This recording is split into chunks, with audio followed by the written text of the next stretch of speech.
tëgg ko da nga ko war a nangu xam ne tey milieu bi nga nekk moom moo laaj loolu. d'accord tey dafa nangu loolu moo dafa lañu jouer ak ñaar. waaw benn soit damay def match. reste si équipe bi. def ma match damay génn te bu ma génnaat wax ma la ñëwaat duggaat si équipe bi mais xam naa dootu ma ñëwaat si équipe bi. dama la déggoon nga def benn analyse. nga ne est-ce que Ismaël Jakobs mi ngi nangu sa situation en équipe nationale du Sénégal. ndax match bii nii permettre ko mu retrouver waat les confiances surtout à l'approche d'un match très important face à la RDC Congo. mais dafay wane ne moom.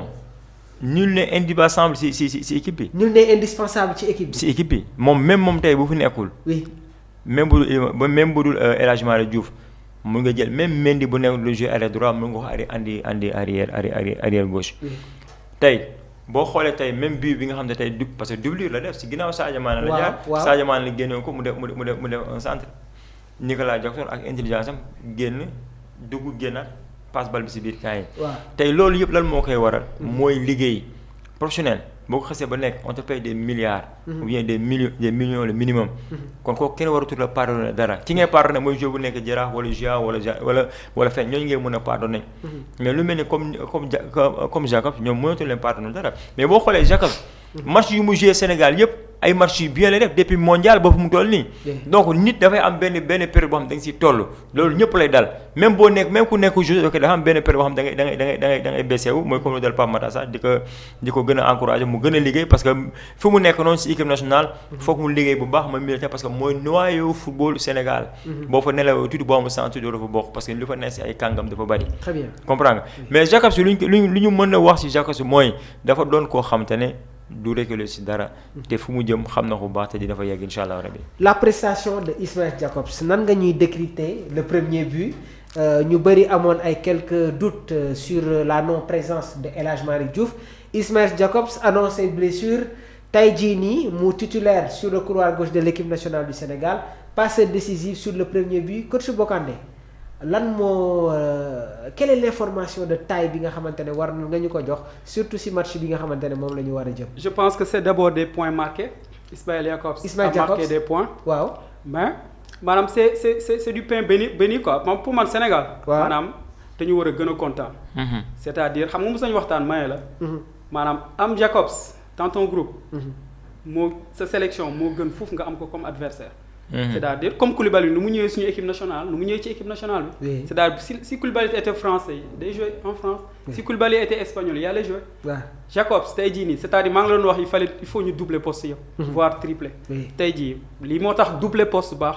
c'est-à-dire tey jii Jakobs ñëw na mais absence su El Hadji Malick feeñul. te pour man El Hadji Malick dafa nekk titulaire mais c'est pas un titulaire indiscutable par rapport à Jakobs. exemple amul une énorme différence tandis que dafa am ay tuuti différence dans le jeu. Il y a un léger ballottage. exactement d'accord c'est-à-dire Jakobs El Hadji Malick est beaucoup plus calme. waaw est beaucoup plus calme. oui c'est-à-dire Jakobs dafa war a gën a maanaam deret bi moo tàng dafa war a gën a canaliser énergie am et puis mu def ay bons choix. xam nga moom ñuy wax ne nag El Hadji Malick Diouf moom moo xaw a ëpp tuuti xadar bi. non El Hadji day yàqam di centre yi quoi day bëgg kut ko kut centre. xam nga tey ji lan la leen Saliou Ciss rawee. mooy percussion boobu. mooy bu mu ne man latéral lu tax man latéral bi man may kon may mën a dugali ci bali lu tax Cafu muy mën a dugali ci bali. mais ñoom en fait su ñëwee ba si entrée surface bi exemple. mais ñoom ils peuvent combiner pour ñoom ñu mën a dem dugali ci ñoom Ngirane Ndao dañu ko doon def. exemple y a beaucoup de latéraux yoo xam ne wala Lirane des fois dañu ko doon jouer gauche. des fois mu dóor ay coups francs. mais tey jii ñoom dañu war a élargir seen palette. et que ce soit Jakobs. comme El Hadji Malick maanaam mënu ma ñëw rek ñu cantonné ma à déborder centré. non des fois mun naa répliquer mu jeu comme tey il a combiné un peu avec Sadio. mais pour man Jakobs moo gën a yàqamti que El Hadji Malick El Hadji Malick est beaucoup plus calme. d'accord mais défensivement Jakobs il est mieux que El Malick. te dina am match yoo xam ne. apport offensif bi ngay am da nga ko war a répéter défensivement. du man je suis offensif rek wala je suis défensif. il faut un équilibre il faut nga am équilibre offensif comme défensif. d'accord voilà. alors gannaaw ba ñu waxee un peu sur la première mi-temps dañuy projeté wu tamit dans la deuxième mi-temps laataa ñuy ñëw sur les substitutions maanaam remplaçant yi nga xamante ne Pape Bouna Thiaw effectué na ko dans la deuxième période coach la prestation de Sadio Mané lan nga siy wax. xam nga boo nekkee ci compétition joueurs yu mag yi waroon gis ñi nga war a dajal yëpp. oui pratiquement ñëpp dugal bi ku si mel ni Mohamed Salah. waaw loolu rek pression la si Sadio Mané tey boo xoolee dama ne am na benn moment bu muy am benn action buy am mu war ko jouer ak Iliman Ndiaye mais dafa bëggoon décharger boppam pression bi mu am moo tax mu bëggoon dugal bii boobu man on peut le pardonner ça quoi. parce que Iliman gis nañ ne que. mu frustré wu waaw il était mais loolu frustré. après c'est le problème yoo xam ne loolu mënut a ñaax si football dafay am. après D'accord. loolu lu ñuy réverser vite fait. après jeex na. mais man du prestation Sadio Mané. soo xoolee bu muy nekk Arnas 6 dernières journées yu muy joué dafay dugal mais du joxe lu bari dafay réserver woon parce que Coupe d'Afrique bi daf ko ñor. daanu woon jël risque. déedéet Sadio Mané. parce que risque yi mu doon jël. waaw mondial bi nga xam ne daf ko raté woon. daf ko servir leçon su Coupe d'Afrique parce que Coupe d'Afrique peut-être mën na nekk son dernier Coupe d'Afrique. premier mi-temps bi dégg naa la nga ne Sadio Mané nekk na si mi ngi si biir match bi. mais loolu moo ko war Sadio Mané kenn gënu ko nekk si biir match bi moo ko sàgg ne sax bii bañ koy génne noonu nekkul dafa mer. oui merul Pape Thiaw. Oui. mais boppam la mere parce que dafa waroon dugal but. Sadio. action yi mu am raté ko xam ne grand attaquant bu toll noonu bu am dayo bu toll noonu. Oui. waru mën a am plus de 4-5 occasions te du si dugal benn. Oui. moom loolu la mer mais pas dafa mere Pape Thiaw wala ci changement bi nga xam te ne. daf ko def et changement bi ko def bu Pape Thiaw def si moom changement décisif la parce que ku génn moom ku jël place am koo centré keneen dugal bi. Oui. kon amul lenn loo xam ne dañ koy wax Pape Thiaw. Oui. li ñuy wax Sadio Mané mooy fi mu nekk nii bu bañ a teggi tànkam mu gën ko yokk parce que mi ngi si compétition xam nañ lu ko Coupe d'Afrique bi jaral. d'accord. donc on a qu'à l'encourager. avant Sadio Mané di génn. dafa am joueur boo xamante ne tamit gis nañ ko dans l'animation offensive muy Iliman Ndiaye moom i tamit am na benn occasion boo xamante ne Sadio mënoon na ko defal passe bi Iliman était quand même frustré bi ko Pape Thiaw génnewee. waaw mooy li ma wax xëy na moment boobu noonu entraîneur dafay am lecture de jeu. d'accord. fa la ñuy wax management. tey gis na ne d'ailleurs defal na changement ba pare mais mënoon na copte waat changement bi mu taxaw.